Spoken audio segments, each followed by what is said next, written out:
Bien, pues una alegría después de tanto tiempo, ¿verdad? Creo que ya han pasado casi 3 meses desde la última vez que tuve la oportunidad de compartir la palabra, de predicar en la iglesia, y creo que fue ya en el mes de marzo, la última vez que estuve predicando acerca de Marcos. Y en esta mañana vamos a retomar el Evangelio.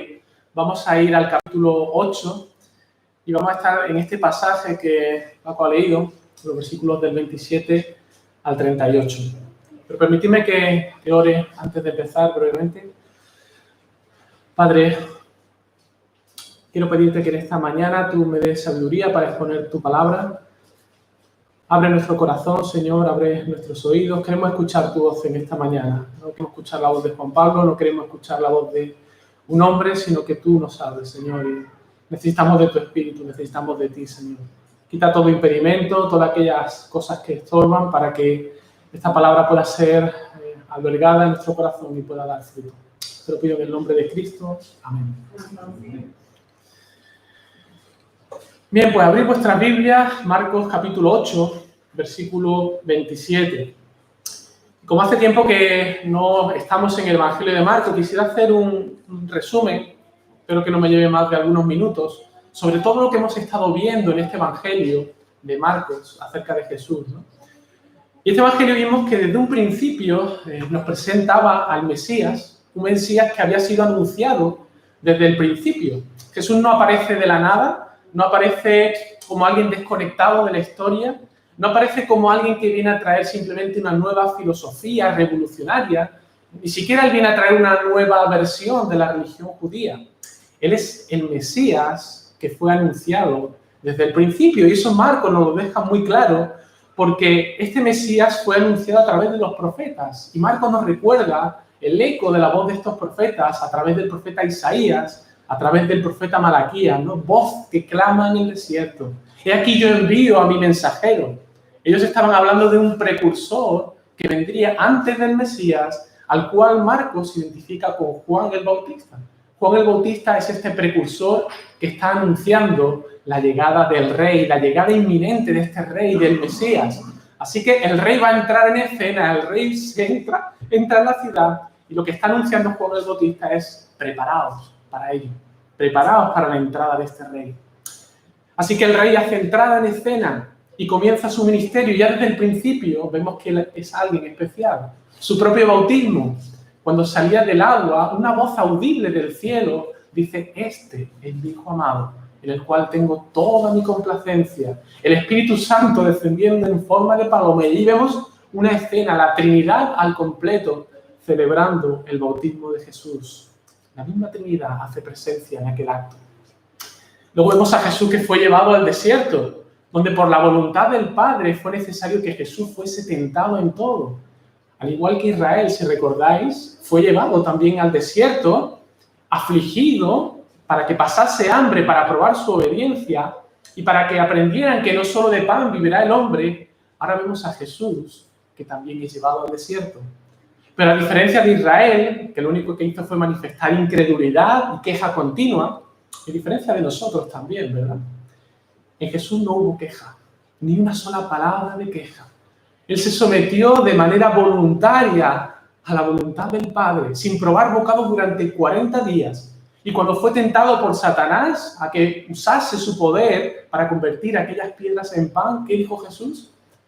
No solo de pan vivirá el hombre, sino de toda palabra que sale de la boca de Dios. En otras palabras, me importa más la obediencia a la voluntad de mi Padre que mi propia necesidad, mi propia hambre, mi propio estómago. Donde Israel y nosotros fracasamos, vemos a Jesús que Él sale victorioso. Y el Padre se complace en Él de manera plena. El Padre tiene toda su complacencia en el Hijo al cual ama. Y a partir de ahí vemos a Jesús en acción.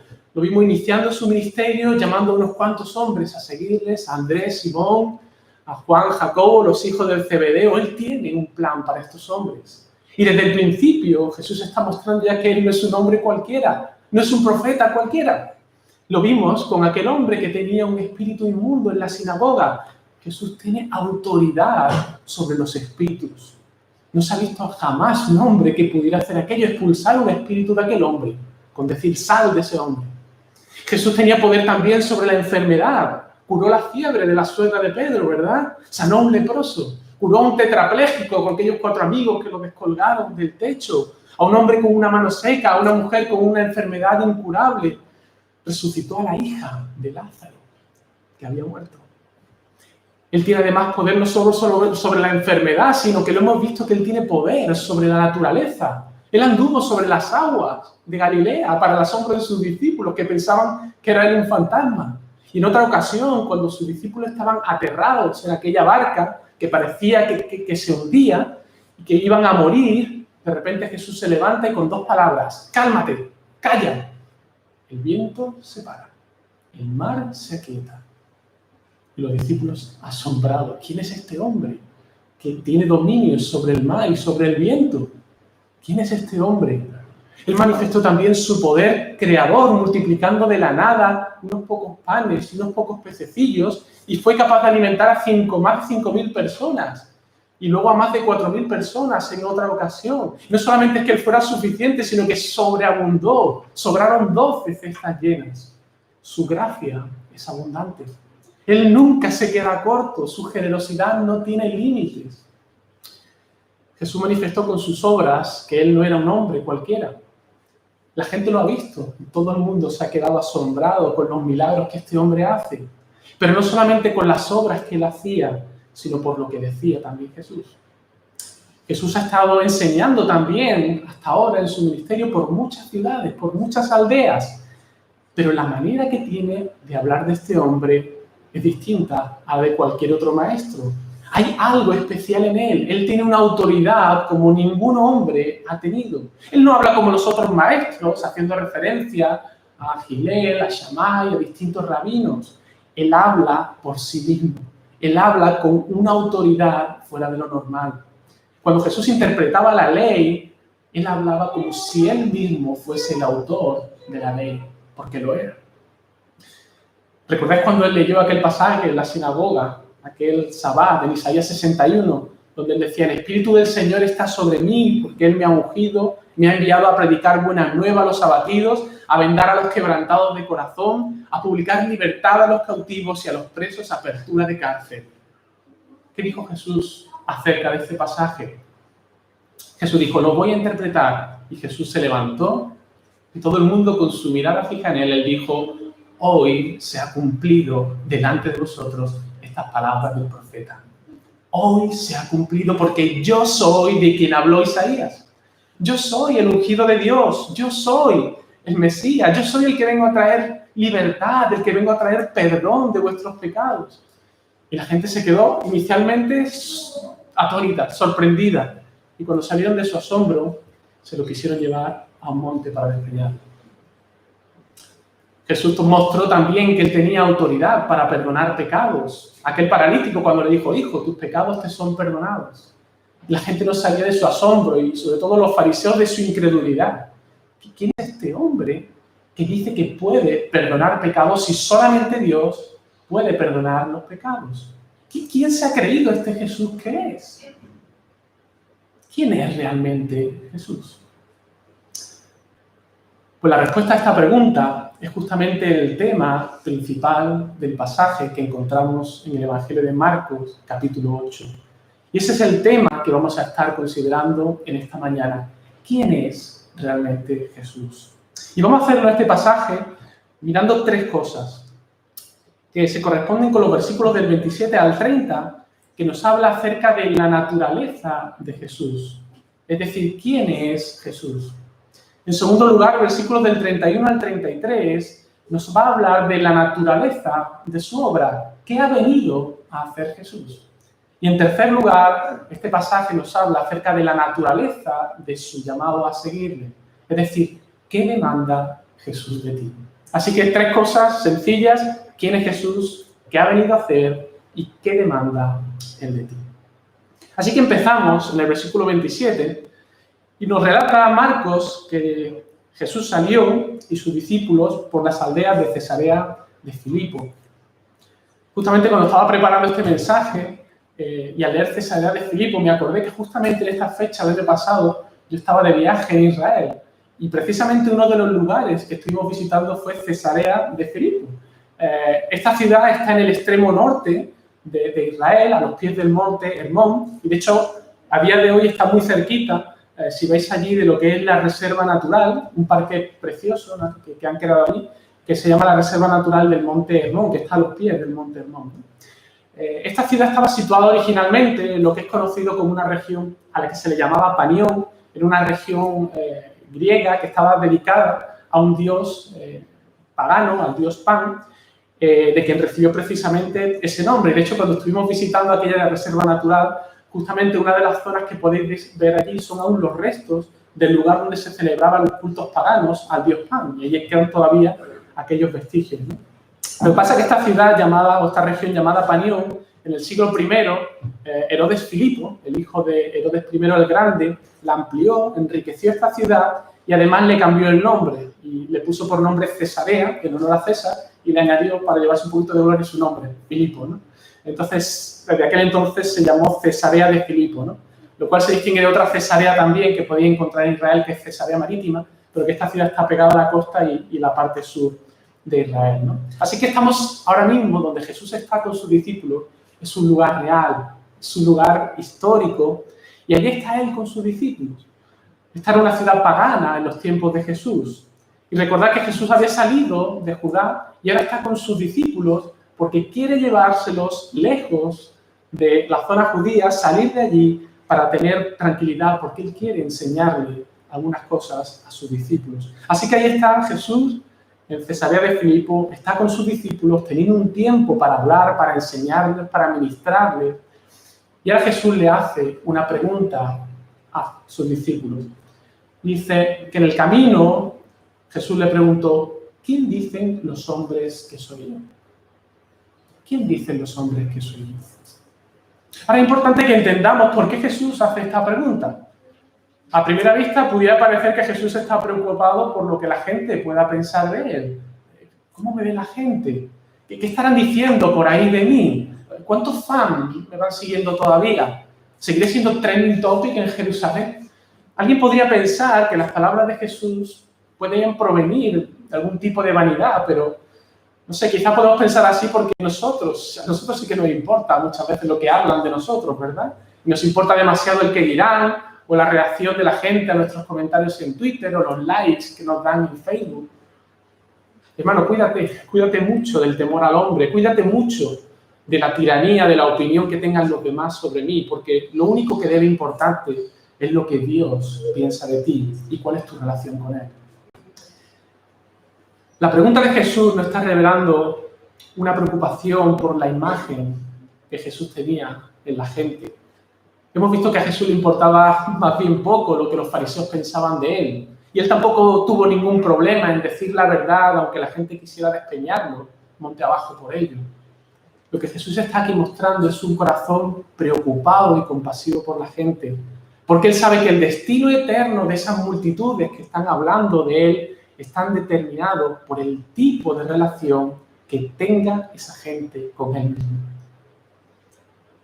Para tener una relación que da vida a las personas, es necesario comenzar por un entendimiento correcto de quién es Jesús. Así que esta pregunta de quién es Jesús, qué piensas de Él, es posiblemente la pregunta más importante que ninguna persona pueda hacerse jamás. Es la pregunta de la que depende tu destino eterno. ¿Quién es Jesús para ti? ¿Quién crees tú que es Él? Ahora, mirad lo que la gente pensaba acerca de Jesús. Los discípulos habían escuchado a la gente y le respondieron, dice, unos, Juan el Bautista. Otros dicen que eres Elías y otros, alguno de los profetas. Bueno, si a mí me confundieran con alguno de estos gigantes, para mí sería un honor. O sea, ya me gustaría a mí tener la valentía y el poder que tenía Juan el Bautista predicando. O me encantaría tener el arrojo que tuvo Elías cuando desafió a los sacerdotes del falso dios Baal. Yo me sentiría honrado si me identificaran con cualquiera de estos. Pero hermanos, qué tragedia es confundir a Jesús con un simple profeta. Es una tragedia.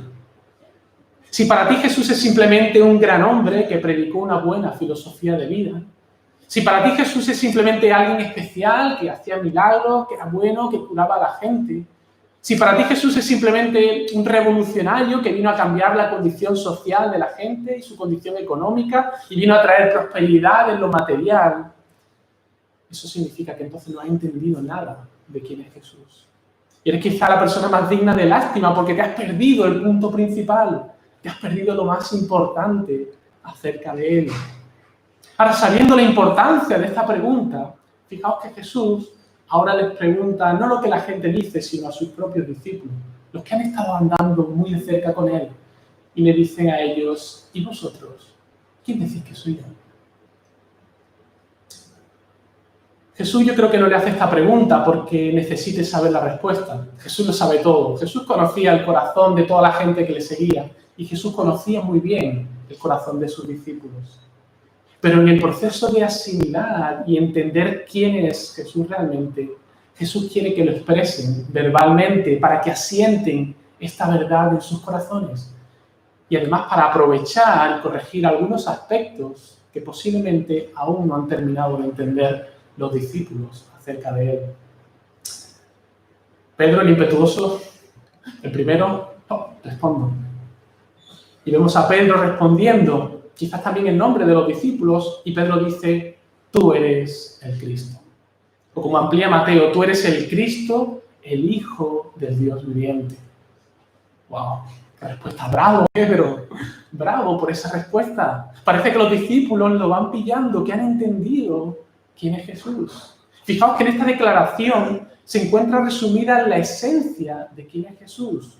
No sé si Pedro era consciente de la profundidad de su declaración, pero Pedro aquí está reconociendo que en la identidad de Jesús se encuentra 100% Dios, 100% hombre. Jesús tiene en sí mismo todos los atributos que hacen que Dios sea Dios y a la vez tiene en sí mismo todos los atributos que hacen que nosotros seamos humanos, a excepción del pecado. Él es Dios hecho hombre. Él es Emmanuel, Dios que ha venido a habitar entre nosotros. Es sorprendente esta respuesta porque hasta hace poco los discípulos parecían estar más perdidos que el barco del arroz. No sé si recordáis en el pasaje anterior, después de la alimentación de los 4.000, que Jesús está en la barca hablándole acerca de la levadura de los fariseos y ellos estaban pensando en que no habían traído pan. Y ahora Jesús te dice, bien dicho, Pedro. Pero fijaos, antes de que le demos una palmadita en la espalda y la enhorabuena a Pedro y a sus discípulos, fijaos el detalle que nos da el pasaje paralelo en el Evangelio de Marcos. Tras esa maravillosa declaración de Pedro, fijaos lo que Jesús dice.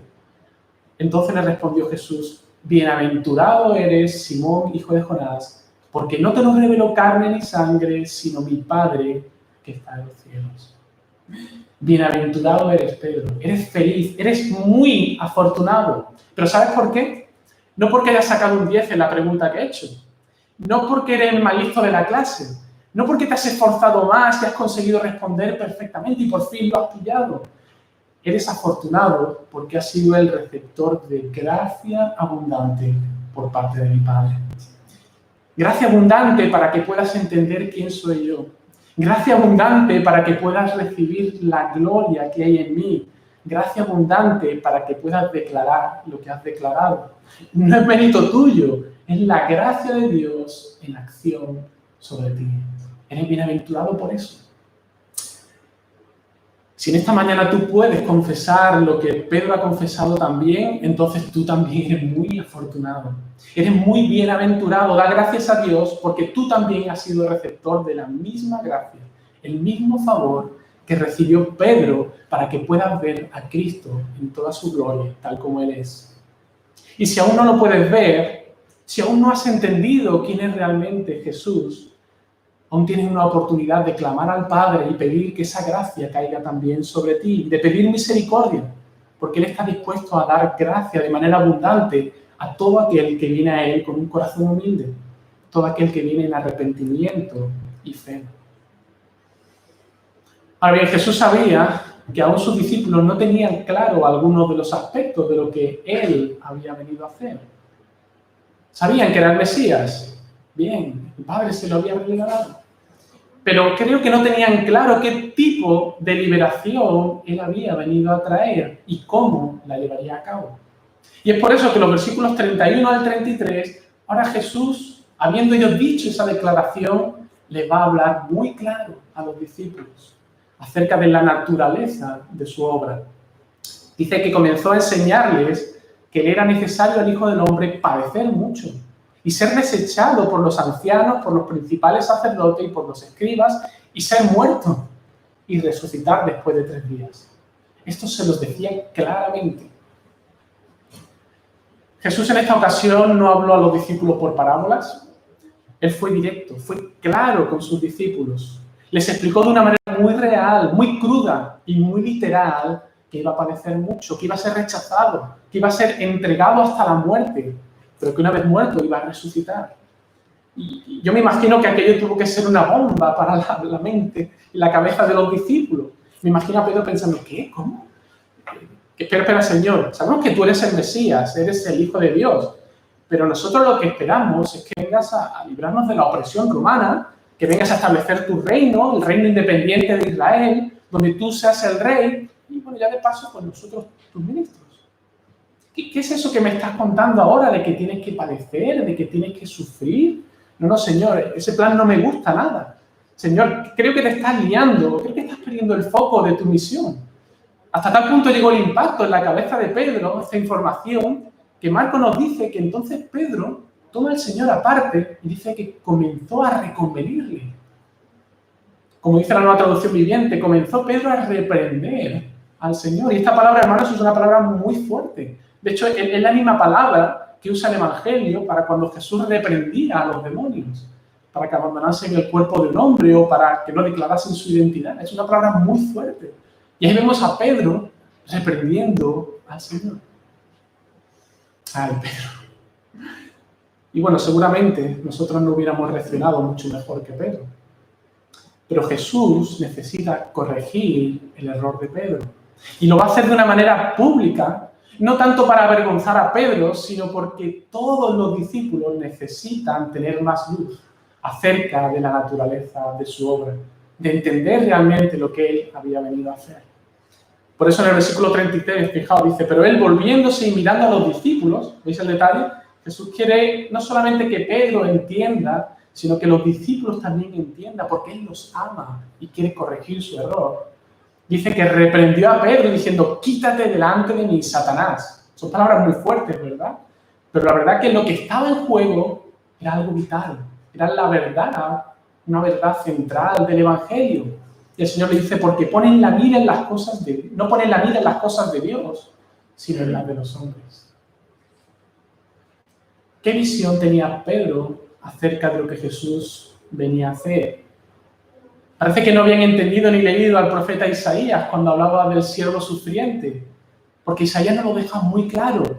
Él vendría de parte de Dios, pero tenía que ser despreciado y desechado por los hombres. Él venía a ser abatido, azotado, herido de Dios por nuestras rebeliones y por nuestros pecados. Él iba a cargar con todas nuestras enfermedades. Él iba a sufrir nuestros dolores. Él iba a ser herido por nuestras rebeliones y molido por nuestros pecados. El castigo que nosotros merecíamos para que tuviésemos paz con Dios lo cargó Él. Lo tenía que llevar Él. No hay evangelio sin la cruz. No es posible el evangelio sin la cruz. Que no te engañen, que no te vendan la moto. No hay evangelio sin sufrimiento y sin cruz. Era necesario que Cristo padeciese el justo por los injustos para llevarnos a Dios. No había otro camino. No es posible la paz con Dios sin la muerte de su Hijo. No hay perdón de pecados sin derramamiento de sangre inocente. Era necesario cumplir con el plan de Dios. Dios entregando su precioso y amado Hijo a la muerte, a cargar con nuestros pecados, para que tú y yo podamos ser librados de la misma ira de Dios y poder ser ahora revestidos de la justicia perfecta de Cristo, para que ahora Dios nos pueda ver a nosotros como a su propio Hijo y aceptarnos como parte de su familia. Hermanos, si al Evangelio le cae la cruz, no hay Evangelio. Ahora, en la mente de Pedro posiblemente había un problemilla con este plan que Jesús le estaba planteando. Jesús posiblemente en su mente Pedro estaría pensando, vale, Jesús es el Mesías, si Él viene como rey y nosotros somos discípulos suyos, eso nos pondrá en una posición de honor y de poder. Al fin y al cabo estamos en el bando ganador, vamos a poder disfrutar de todos los privilegios que el Rey, que el Mesías trae consigo. Pero si lo que Jesús está diciendo es cierto, y Él ahora va a tener que padecer, sufrir, y lo van a matar, y nosotros somos sus discípulos, ¿qué me espera entonces a mí? No, Señor, tu plan no me gusta nada. Me gusta más el plan ese del Mesías, triunfalista. Pero este plan del Mesías que viene a sufrir y a morir, yo no quiero que me identifiquen contigo cuando llegue ese día. O bueno, sí quiero que me identifiquen, pero casi que prefiero convencerte de que cambies un poquito el plan, que hagamos algo no tan radical. Hermanos, de la misma manera que no hay evangelio sin cruz, y Cristo se negó a sí mismo, Él se negó a su propia comodidad y se entregó a hacer la voluntad del Padre en obediencia perfecta. Quiero que te grabes esta verdad en tu corazón y quiero grabármela yo también. Tampoco podemos ser verdaderos discípulos si no nos negamos a nosotros mismos. Que nadie te engañe. No hay verdadero evangelio si no te niegas a ti mismo y tomas tu cruz. El sufrimiento y la cruz son inherentes a la vida cristiana. No hay otra manera. Es por eso que Jesús ahora enfatiza esta enseñanza y los versículos que vienen a continuación, Él nos va a hablar acerca de la naturaleza de ese llamado a seguirle. ¿Cómo son los discípulos de Jesús? En el versículo 34 vemos a Jesús que dice que llamando a la gente, a sus discípulos, aquí ya no solamente a los cercanos, ahora Él quiere enseñar esto a todos los que le están siguiendo. Jesús está muy interesado en que todos escuchen lo que Él tiene que decirles. Y Jesús, fijaos, fue muy claro. Él dice, si alguno quiere venir en pos de mí, niéguese a sí mismo y tome su cruz y sígame. Jesús no es como esos vendedores que te enseñan un producto pero esconden los defectos o te esconden la letra pequeña por algún sitio. Jesús no hacía un énfasis en los beneficios de ser discípulo, escondiendo la letra pequeña del coste que tiene seguirle. Jesús siempre fue muy claro y transparente con la gente. Incluso cuando en una ocasión la gente se escandalizó de él, creo que Martín hace poco predicaba en Juan 6 de esto, ¿no? Acerca del que le hablaba de que para ser realmente, tener vida debían comer su carne, beber su sangre, y los discípulos se escandalizaban y la gente se escandalizó hasta tal punto que muchos se dieron la vuelta y dejaron a Jesús. Jesús no fue siquiera detrás de ellos, a que cambiaran de opinión. Se dirigió a sus discípulos y dijo, ¿vosotros queréis iros también? Yo las cosas las digo claras. No voy a esconder la verdad. Y aquí Jesús está siendo muy claro. Para seguirle a Él es necesario negarnos a nosotros mismos, tomar nuestra cruz y seguirle a Él. Ahora, ¿qué significa esto de negarse uno mismo? Pues creo que en este contexto significa al menos tres cosas. En primer lugar, creo que significa renunciar a nuestra propia manera de pensar y en su lugar recibir como niños la verdad que Dios ha revelado en su palabra. Como dice Pablo en Romanos 12:2, ¿no? No os conforméis a este siglo, sino transformaos por medio de la renovación de vuestro entendimiento para que comprobéis cuál sea la buena voluntad de Dios, agradable y perfecta.